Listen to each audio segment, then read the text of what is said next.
사도행전 24장 1절에서 9절 말씀을 통해서 나사렛 이단의 우두머리라는 제목으로 하나님의 말씀 함께 나누겠습니다.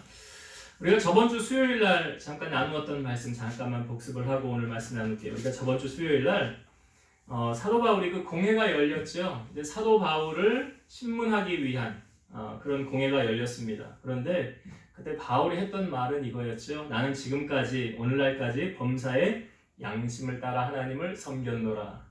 그래서 여러분, 나보다 나를 더 잘하는 사람은 물론 하나님이 가장 잘 아시겠고요. 그 이후로 나보다 나를 더 잘하는 사람은 나 말고는 없죠. 근데 바울이 이렇게 말했다는 것, 나는 양심을 따라 하나님을 섬겼노라. 항상 나의 시각에는 누구를 염두에 두고 살았다는 것입니까? 하나님을 염두에 두고 살았다는 거예요. 그래서 바울은 복음을 전할 때 고린도 교회들 향하여도 여러 교회를 다니면서도 이런 말 자주 했잖아요. 나를 본받으십시오. 나를 본받으십시오.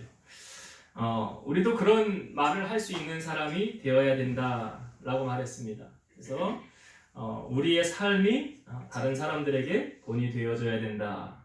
그래서 이 바울을 죽이려고 이 사람들이 40명이 동맹을 맺었더라 그랬죠. 당을 지어 동맹을 맺고 바울을 죽이지 않으면 우리는 밥도 먹지 않겠습니다. 여러분, 무엇에 열심을 내야 됩니까? 남을 해코지하고 남을 험담하고 남을 죽이는데 열심을 내면 안 돼요. 그러니까 좋은 것에, 선한 것에 열심을 내야 되는 거죠. 근데 바울을 죽이려는 이 40명들의 잘못된 열심. 그래서 참 사람들이 가치관이 잘못되어지고 악한 것에 마음을 두면 이렇게 잘못된 길로 갈 수 있구나. 우리 항상 깨어서 말씀에 깨어 있어야 된다. 선한 것에 우리는 초점을 두고 하나님이 기뻐하시는 것에 열심을 두고 살아가야 된다. 라는 말씀과 바울을 죽이려고 했지만 이들의 계략이 다 드러나게 됐죠. 여러분, 악한 사단도 은밀하게 아무도 모르게 그런 일을 진행하는 것 같지만 나중 시간을 두고 실상을 살펴보면 그 악한 것이 행한 것들이 다 드러나게 돼 있어요. 그러니까 바울을 죽이려고 했던 이 사람들이 어떻게 바울이 알게 됩니까? 바울의 조카 생질이 그것을 듣고 바울에게 와서 이야기하잖아요. 그러니까 은밀하게 행하지만 결국은 모든 것이 다 드러나게 된다는 거죠. 그래서 바울을 죽이려고 했지만 이들은 바울을 죽일 수 없었더라. 근데 한 가지 더 우리가 나누었던 것이 우리의 믿음이요, 항상 성령 충만하고 믿음 좋으면 얼마나 좋을까요? 근데 사람인지라 우리가 믿음이 떨어질 수가 있죠. 바울도 복음을 전하면서 힘든 핍박과 고난이 올 때 사람인지라 사람은 누구나 예외 없어요. 넘어질 수 있고 시험 들 수 있고 믿음이 떨어질 수 있어요. 그런데 그 순간 바울을 다시 일으켜 주신 건 누굽니까? 주님이시라고 그랬죠. 주님이 바울에게 나타나셔서 네가 예루살렘에서 나의 복음 증거한 것 같이 로마에서도 나의 복음을 증거하여야 하리라. 항상 믿음의 사람은 내가 언제든지 믿음이 좋아서 나는 넘어지지 않아? 그런 경우는 없어요. 누구도. 그래서 악한 마귀가 우는 사자같이 두루 다니며 삼킬 자를 찾느니라 그랬잖아요. 그래서 바울조차도 이렇게 연약해져 있을 때 어려운 고난의 순간에 주님이 나타나셔서 그에게 말씀해 주시고 네가 로마에서 복음 증언하여야 하리라. 결국 사도 바울의 사명은 로마로 가는 것, 거기서 복음을 전하고 또 로마에서 서바나로 가서 복음을 전하는, 그러니까 마지막까지 땅끝까지 이르러 복음 증거하는 그의 삶 우리가 볼 수 있었습니다. 그래서 저번 시간에 바울을 죽이려고 했지만 사실 죽이지 못했어요. 그래서 바울이 천부장이 편지를 써줍니다. 글라우디오 루시아가 편지를 총독에게 써서 군사 470명을 더불어 동행하게 하고 기병을 통해서 바울을 헤롯 궁에까지 인도하게 합니다. 그러니까 하나님께서 지키시면요, 사람이 아무리 해하려고 해도 해할 수가 없어요. 하나님이 지키시니까 바울을 하나님이 이런 방법을 통해서 헤롯 궁에서 지키게 되었고, 그 다음에 오늘 우리가 읽은 본문에 보면 닷새 뒤에 바울이 도착한 닷새 뒤에 일어났던 사건을 우리에게 보여주고 있습니다. 자, 닷새 뒤에 어떤 일이 벌어졌습니까? 이제 헤롯 다윗이 있는 그곳에 유대인들, 여기 말하는 대제사장 아나니아하고 어떤 장로들하고 한 변호사, 여기 더들로라는 사람이 이제 총독 앞에 선 거예요. 왜 온 겁니까? 지금 바울을 고발하기 위해 온 거예요. 그래서 바울을 어떻게 보면 자기 눈에 가시 같은 역할을 하고 있잖아요. 바울이 지금. 그러니까 진짜 진리를 알면 진리가 너희를 자유케 하리라 했는데 이들이 아직 진리를 모르기 때문에 예수 그리스도를 진정으로 모르기 때문에 이 바울이 행하는 이것이 악한 것으로 자기가 생각하는 거죠. 그러니까 와서 지금 바울을 고발하려고 온 거예요. 전에 제가 대제사장 아나니아라는 사람 말씀드렸었죠. 이 사람 아주 친로마 성향을 가진 사람이었고 유대인들 편에 서지 아니하고 뒤로 착복해서 자기 재산 증식하고 그런 사람이 대제사장 아나니아. 이 사람은 나중에 유대인들에 의하여서 죽임을 당하는 그런 비참한 결과를 아나니아 맞지 않습니까? 근데 지금 이제 이 아나니아하고 대제사장 아나니아 그 장로들 또 변호사까지 한 변호사 말 잘하는 사람 법에 능한 사람 데리고 온 거예요. 그리고 이제 벨릭스 각하 앞에 와서 이야기를 합니다. 자, 어떤 이야기를 하는가 한번 성경을 볼게요. 오늘 우리가 읽은 본문의 3절과 4절 말씀 한번 보겠습니다. 3절과 4절. 이게 더둘로라는 변호사가 하는 말이에요.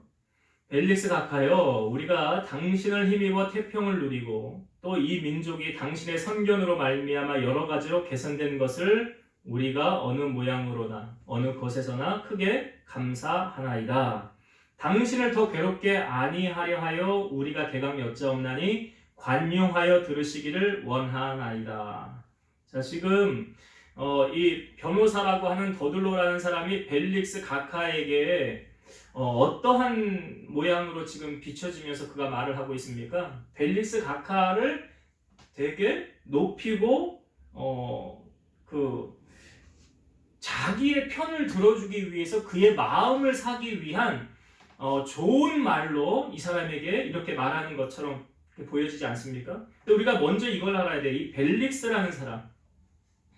이 벨릭스라는 사람이 당시 이제 총독인데 로마에서 임명하는 거거든요. 유다를 이제 통치하도록. 그러니까 임명권을 로마에 있어요. 로마에서 너 여기 이 지역 다스려라 하고 임명을 해주는 거예요. 로마에서. 그래서 벨릭스가 그 총독의 자리에 앉았는데 이 사람이 어떤 일을 행하였냐면 총독의 특권을 이용해서 뇌물과 여색을 탐하는 등 온갖 악행을 도모합니다. 특히 자기의 비유에 거스리는 자들은 암살자들을 동원해서 청부살인업자를 하는 거죠. 그래서 죽이기까지 해요. 당시에 많이 일어났던 소요를 진압하기도 했지만 한편으로는 강도 떼들을 부추겨서 약탈하기도 하며 그 약탈을 나누어 가졌다고 합니다. 이 나중에 벨릭스가 총독에서 물러나게 되거든요. 그러니까 로마로 다시 소환을 되는데 그것은 다른 이유가 아니라 이 앞에 일들에 대한 로마 유대인들이 이 사람을 탄원을 했다는 거예요. 로마에 가서 탄원을 했기 때문에 이 사람이 총독의 자리에서 물러나야만 했다는 거예요. 그러니까 결국 보면 높은 권력을 이용해서 자기의 사리사욕을 채우고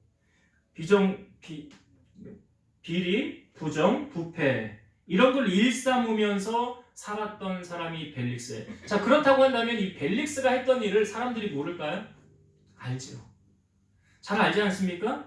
그런데 지금 이 더둘로라고 하는 사람의 이 말이 지금 어떻게 들립니까? 뭐라고 말합니까? 이 벨릭스에게 가서 우리가 당신을 힘입어서 태평을 누리고 또 우리 민족이 당신의 선견으로 말미암아 여러 가지 개선된 것을 우리가 어느 모양으로나 어느 것에나 크게 감사하나이다.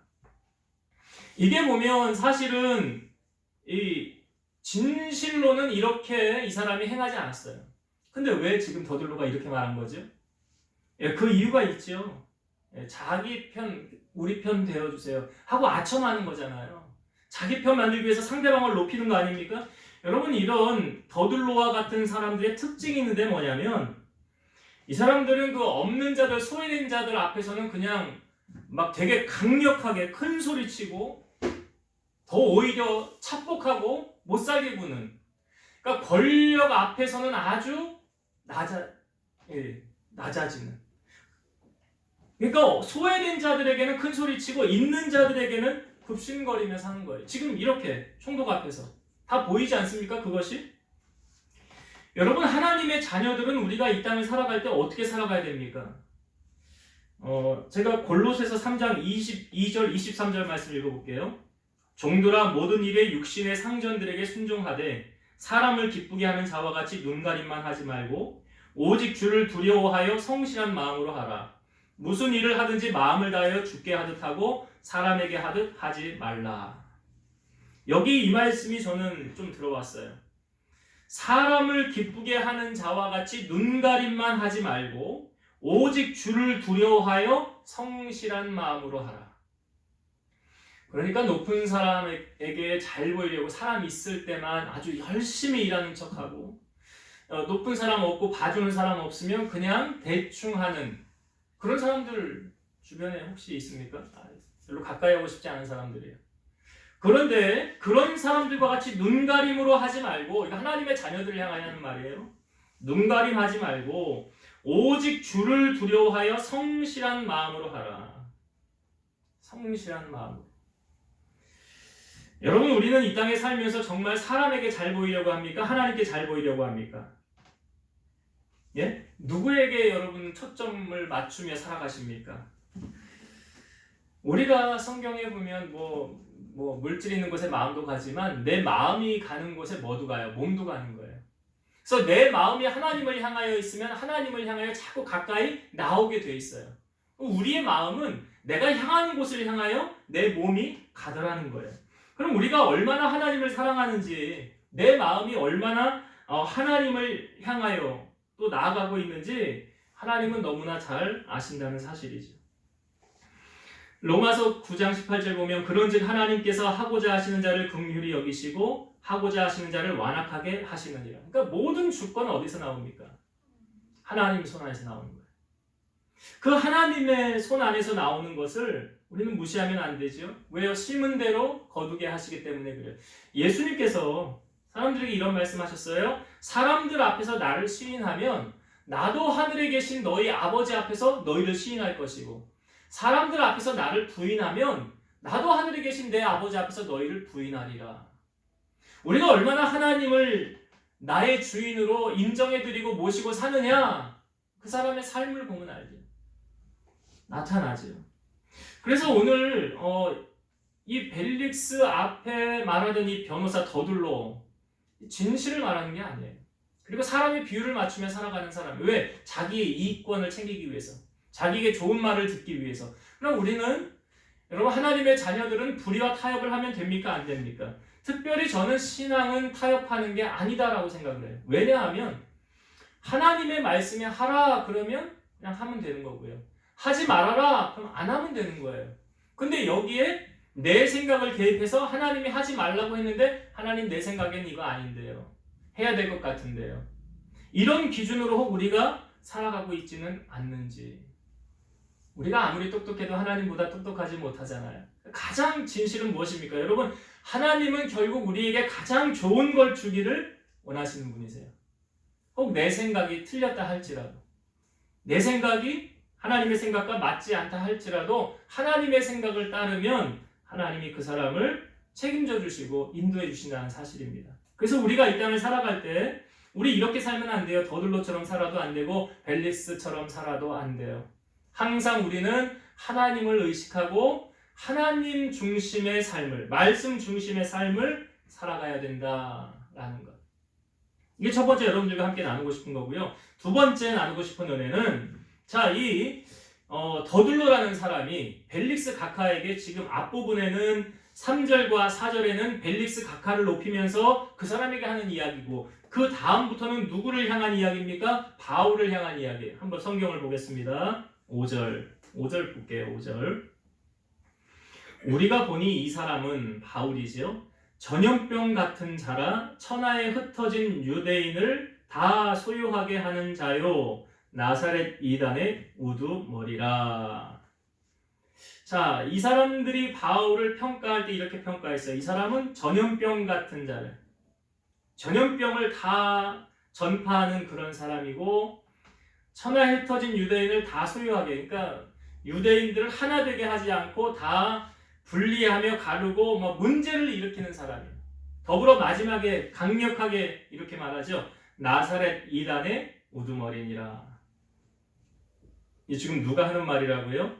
더둘로가 하는 말이에요. 변호사라고 하는 이 사람이.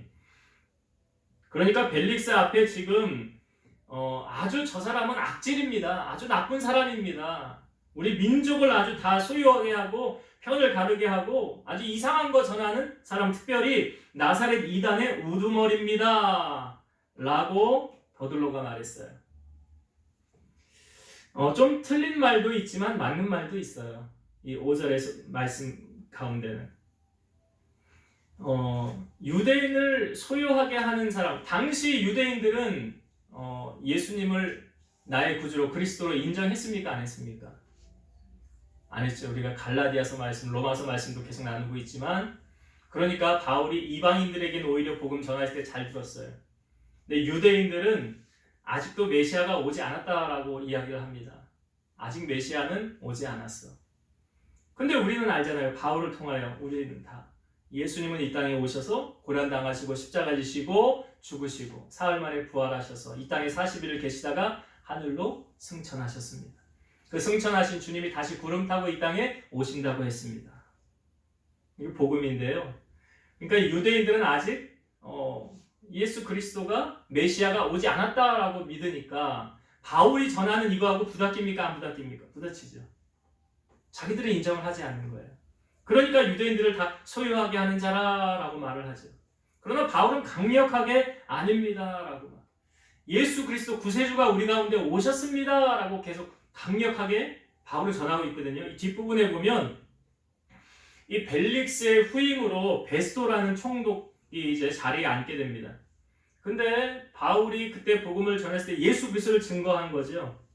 이 베스도가 뭐라고 바울에게 말하냐면 이렇게 말했어요. 크게 소리를 내면서 바울아, 네가 미쳤구나. 너의 많은 학문이 너를 미치게 한다. 바울이 이렇게 말해요. 내가 미친 것이 아니라 참되고 온전한 말을 하는 것입니다. 내가 거짓말하는 거 아니고요. 여기서 이 베스도가 말하는 너의 많은 학문이 너를 미치게 한다. 이게 뭘 말합니까? 예수 그리스도가 너를 미치게 하는구나. 너 예수님 때문에 미쳤구나. 맞아요. 빌립보서 3장 7절에서 9절. 그러나 무엇이든지 내게 유익하던 것을 내가 그리스도를 위하여 다 해로 여길 뿐더러 또한 모든 것을 해로 여김은 내 주 그리스도 예수를 아는 지식이 가장 고상하기 때문이라. 내가 그를 위하여 모든 것을 잃어버리고 배설물로 여김은 그리스도를 얻고 그 안에서 발견되려 하매니 내가 가진 의는 율법에서 난 것이 아니요 오직 그리스도를 믿음으로 말미암은 것이니 곧 믿음으로 하나님께로부터 난 의라. 바울은 예수 그리스도를 얻은 후에 나타난 현상이 무엇입니까? 주님을 위해서 내가 모든 것을 다 해로 여겼다는 거예요. 왜? 예수님을 아는 지식이 가장 고상한 지식, 가장 높은 수준의 지식이다. 그래서 내가 다 나머지는 배설물로 다 버렸노라. 다 버렸대요. 그래서 바울에게는 가장 높은 지식이 예수 그리스도, 가는 곳마다 뭐만 증거합니까? 복음만 전하는 거. 복음이 뭐라고 했어요? 예수 그리스도. 주님의 오심, 죽으심, 또 부활하심, 승천하시고 다시 재림하실 것. 이거 전하는 거예요. 그러니까 바울 안에는 너 예수 때문에 미쳤구나 라는 말을 들어도 싸지요. 그렇지 않습니까? 지금 이 베스도 총독도 그렇고요. 이 뒤에 보면 오직 사도 바울은 예수 그리스도만을 전하고 있더라는 거예요. 여러분, 코카콜라 회장이 이런 말을 했어요. 내 혈관에 흐르고 있는 것은 내 피가 아니라 코카콜라다. 말도 안 되는 말이죠. 사람의 몸속에 피가 흐르지 어떻게 코카콜라가 흐릅니까? 근데 이 사람이 이렇게 말해. 내 혈관에 흐르고 있는 것은 내 피가 아니라 코카콜라다 라고 말하면서 모든 사람의 혈관에 코카콜라가 흐르게 하리라. 이제 코카콜라가 전 세계 다 지금 들어가 있잖아요. 이 사람 뭐에 미쳤습니까? 콜라에 미쳤죠. 여러분, 우리가 신앙생활을 하고 있는데 뭐에 미쳐야 될까요? 바울은 고린도후서 5장 13절에 우리가 만일 미쳤어도 하나님을 위한 것이요 정신이 온전하여도 너희를 위한 것이니. 바울이 미쳤어도 누구를 위해 미쳤대요? 하나님을 위해 미쳤더라. 여러분, 사랑에 눈이 멀면 어떻게 되죠? 그것밖에 생각이 안 나죠. 연애들 해보셨잖아요. 안 해보셨어요? 저는 우리 아내가 6년을 넘게 연애를 해서 결혼을 했는데, 연애하면 머릿속에 온통 생각나는 게 그 사랑하는 그 사람. 그 사람 생각이 제일 많이 나지 않습니까? 그러니까 연애하면 이게 온통 그 생각에 빠져 있잖아요. 그 사람 생각에. 그러니까 사랑에 눈이 멀면 그렇게 되거든요. 근데 정말 우리가 주님의 사랑에 눈이 멀었으면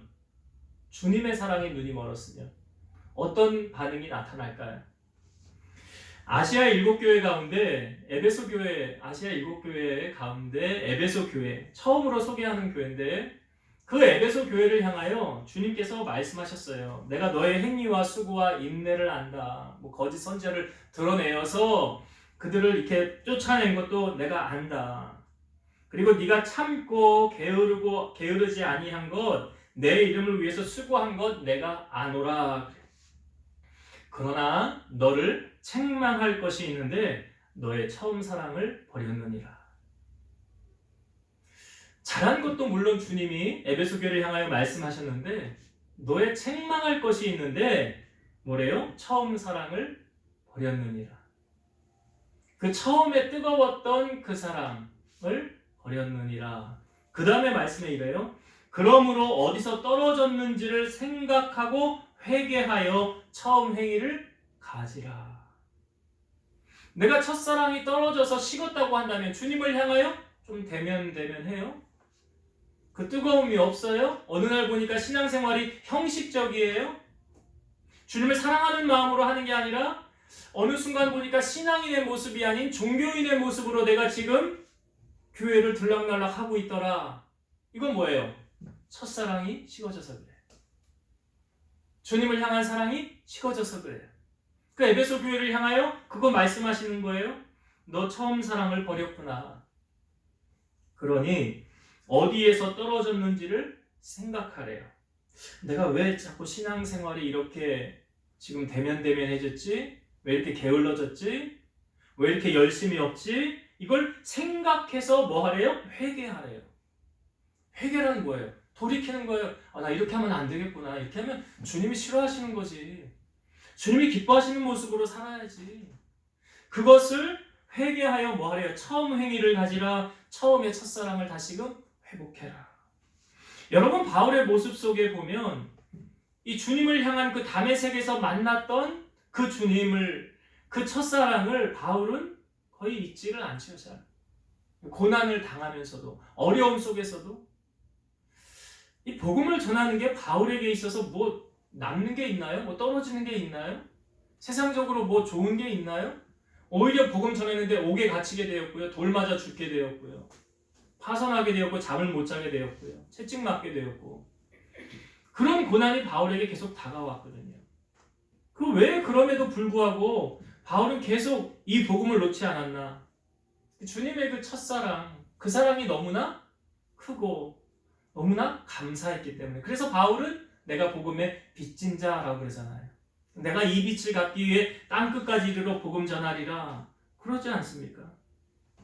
그러니까 여러분, 우리가 신앙생활하면서 저는 이 소리를 당연히 크리스찬들이 들어야 된다라고 생각하는데, 뭐냐면 당신 예수에게 미쳤군요. 당신 예수에게 미쳤군요. 들어야 되는 말이에요, 사실. 창세기에 보면 이삭이라는 사람이 나와요. 이삭이 아버지 아브라함 죽은 다음에 그 우물을요, 블레 사람들이 자기가 아버지 때 쓰던 우물을 이렇게 팠는데 뺏어요. 자기네 거라고. 2번이나 그랬죠. 그래서 우물 2개를 빼앗기고 그 다음 우물을 팠을 때는 싸우지 않았어요. 그래서 하나님께서 여기서 우리 지경을 넓게 하리라. 근데 그 성경에 보면 이삭을 쫓아낸 왕이 있어요. 그랄 왕이란. 그 이삭을 쫓아냈거든요. 근데 그 왕이 나중에 찾아와요. 이삭을. 군대 장관 비고라고. 같이 찾아와가지고 뭐라고 그러냐면 이런 말을 합니다. 우리가 보니까 하나님이 당신과 함께 하더라. 우리가 보니까 하나님이 당신과 함께 하더라. 그러니 우리와 약조를 맺읍시다. 우리를 해하지 않는다고 약속하세요. 이 사람들이 두려운 거예요. 이삭을 보면서. 왜? 하나님이 이삭의 편을 들어주니까. 하나님이 이삭과 함께 하니까. 그러니까 이삭을 두려워서 찾아와서 우리가 지난날에 당신 쫓아낸 거 잘못했습니다. 용서해 주세요. 라고 말하면서 더불어 약조를 맺자는 거. 우리 해하지 마세요. 우리 해하지 마세요. 여러분, 이 사람들이 불신자들 아닙니까? 불신자들이 이삭을 보면서 뭘 느꼈다고요? 하나님이 당신과 함께 하시는군요. 요셉이라는 사람도 보디발이라는 사람의 종으로 팔려갔잖아요. 그런데 보디발의 집에 갔을 때 그 보디발이 요셉을 보니까 하나님이 당신과 요셉과 함께함을 뭐 했대요? 보았더라.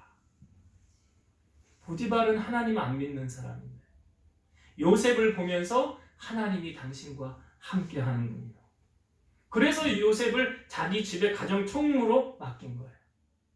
너 이제 여기 있는 거 다 네가 알아서 해라. 나 상관하지 않을 거다.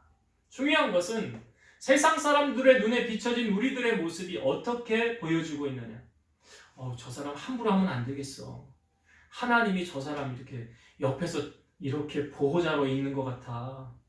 그래, 저 사람에게 함부로 하지만 큰일 난다. 너 함부로 했다가. 우리가 세상 사람들로부터 이런 소리 들어야 되지 않을까요? 듣기 위해서는 당신 예수에게 미쳤군요. 당신에게 삶에 예수님밖에 없군요. 바울의 삶이 지금 이런 거거든요. 그러니까 나사렛 이단의 우두머리니라, 이게 사실은 바울을 비난하는 말 같지만 실상 바울에게 있어서는 칭찬 아닙니까? 우리도 이런 칭찬을 받아야 되잖아요. 세상 사람들로부터. 뭐 좀 적당히 좀 믿으세요. 뭐 신앙생활 뭐 그렇게 유별나게 합니까? 대충대충 해도 되잖아요. 이런 소리가 아니라 저 완전 저 예수에 미쳤어. 완전 교회에 빠졌어. 저 교회밖에 몰라. 이런 소리를 들으면 누가 가장 기뻐하실까요? 하나님 기뻐하시지 않겠어요? 너가 정말 내 자녀답게 살고 있구나. 내가 너를 돕지 않으면 안 되겠구나. 네가 나를 위해 이렇게 하는데 내가 어떻게 가만히 있겠냐. 라고 하나님이 팔 걷어붙이시고 우리를 향하여 돕지 않으실까요? 저는 반드시 돕는다고 생각해요. 왜냐하면 우리가 그렇게 살아가는데 우리가 잘못되면 누구 영광 가리는 거예요? 하나님 영광 가리는 거잖아요. 그럼 하나님은 우리를 통해서 영광을 받기를 원하십니까? 영광 가리기를 원하십니까? 예, 영광 받기를 원하시죠. 예, 아니 자녀를 키우면 자녀가 잘 돼서 입신양면해서 뭐 이름도 펼치고 그 자녀가 잘 되면 누구의 영광이래? 성경에 아비의 영광, 부모의 영광이래잖아요. 하나님도 마찬가지예요. 우리가 그렇게 살아간다면 하나님은 우리를 통해서 높이시고 하나님의 이름이 영광을 받게 하실 줄로 믿습니다. 자, 이제 말씀을 정리하고 마치겠습니다. 오늘 이 바울에게 이제 여기 대제사장 아나니아 뭐 어떤 장로들 변호사 더둘러가 와서 벨릭스에게 이야기하는 내용, 3절과 4절의 내용을 통해서 이건 진짜 사실이 아니에요. 사실이 아니에요. 거짓이에요. 근데 왜 이런 말을 합니까? 예, 자기에게 이로운 판결을 얻기 위해서 아첨하는 거예요. 그러니까 우리가 하나님의 사람들이 어떤 세상의 권력 앞에 당당하고요. 두려워하지 말고. 성경에도 그렇잖아요. 우리가 두려워할 대상은 누구밖에 없어요? 하나님 한 분밖에 없어요. 그래서 성경은 사람을 두려워하면 올무에 걸리거니와 여호와를 의지하는 자는 안전하리라 그랬잖아요. 그러니까 사울 왕이 첫 번째 패망의 원인은 하나님의 말씀을 무시하고 사람을 두려워한 결과 하나님 말씀에 순종하지 않고 사람 말을 들었더라. 그래서 하나님이 왕 삼은 걸 후회하시고 그를 폐위하시고 두 번째 왕 다윗을 세우신 거예요. 오늘 우리는 뭐 많이 가진 사람 앞에, 권력자 앞에 아첨하고 그들에게 잘 보이려고 그런 쓸데없는 짓 하지 마세요. 오직 우리는 하나님 한 분만 잘 보이면 돼요. 왜요? 하나님의 손 안에서 부와 귀가 났고 뭐 사람을 크게 하심과 강하게 하심이 주님의 손에 있더라. 하나님의 손에 있더라 그랬으니까 나는 이제 하나님만 기쁘시게 할 거야. 사람 비유 안 맞죠? 하나님만을 위해서 살 거야 라는 각오와 결단을 오늘 여러분들이 하시길 바라요. 두 번째, 오늘 바울이 이 변호사 더둘로에게 들은 말, 나사렛 이단의 우두머리, 이 말을 들으면서 바울은 아마 속으로 흡족해 했을 거예요. 아, 나 잘 살고 있네. 나 잘 살고 있네. 나 복음 잘 전하고 있네. 사람들에게 그렇게 인정을 받으니. 우리가 세상 사람들에게 들어야 하는 소리가 바로 이 말 아닙니까? 예수에 미쳤구나. 교회에 미쳤네. 예, 그렇게 살아야 돼. 이것이 우리가 첫사랑을 잃어버리지 않고 주님을 향한 뜨거운 사랑 가지고 내가 지금 나아가고 있다는 증거예요. 에베소 교회를 향하여 하셨던 주님의 말씀 잊지 마시고 내 안에 주님을 향한 사랑이 날마다 샘솟듯 일어나고 주님과 연애하듯이 마치 야곱이 그 아내 리브가를 얻기 위해서 7년을 수일같이 여겼던 것처럼 우리의 신앙이 그렇게 주님 앞에 아름다운 신앙의 모습으로 주님과 더불어 날마다 가까이하고 연애하듯 신앙생활하는 여러분 되시기를 주의 이름으로 축원드립니다. 기도하시겠습니다. 살아계신 하나님 감사합니다. 세상의 사람들은 권력자 앞에 굴복합니다. 그리고 많이 가진 자에게 잘 보이려고 합니다. 마치 보이는 것이 전부인 줄 알고 그렇게 살아갑니다. 그러나 우리 하나님의 자녀들은, 크리스찬들은 이런 세상의 법 앞에, 세상의 권력 앞에, 재력 앞에 넘어지지 않게 하시고 모든 만물을 창조하시고 주관하시는 하나님 한 분만 엎드리고 경배하며 섬기며 나아가는 성도들이 되게 하여 주옵소서. 더들로로부터 바울은 비난의 소리를 들었습니다. 그러나 그것이 오히려 바울에게는 신앙생활, 내가 하나님 잘 섬기고 있다는 증거였습니다. 우리 사랑하는 성도들이 세상으로부터 핍박과 어려움을 당한다 할지라도 이것이 주님이 기뻐하시는 것이고 또 주님께 인정받는 것이라고 한다면 우리는 그 길을 온전히 걸어갈 수 있는, 나의 십자가를 지고 주님을 따라갈 수 있는 증인으로서의 사명을 잘 감당할 수 있도록 도와주시옵소서. 많은 사람들에게 우리의 삶을 통하여 당신을 보면 하나님이 살아계신 것 같습니다 라는 이런 칭찬을 받는 저희를 되게 하시고 주님과의 그 신앙생활이 우리의 첫사랑이 회복되어져서 날마다 주님과 연애하듯 주님을 더 가까이하며 더 사랑하며 섬기며 살아갈 수 있는 우리 성도들이 다 되게 하여 주옵소서. 예수님 이름으로 감사하며 기도드리옵나이다. 아멘.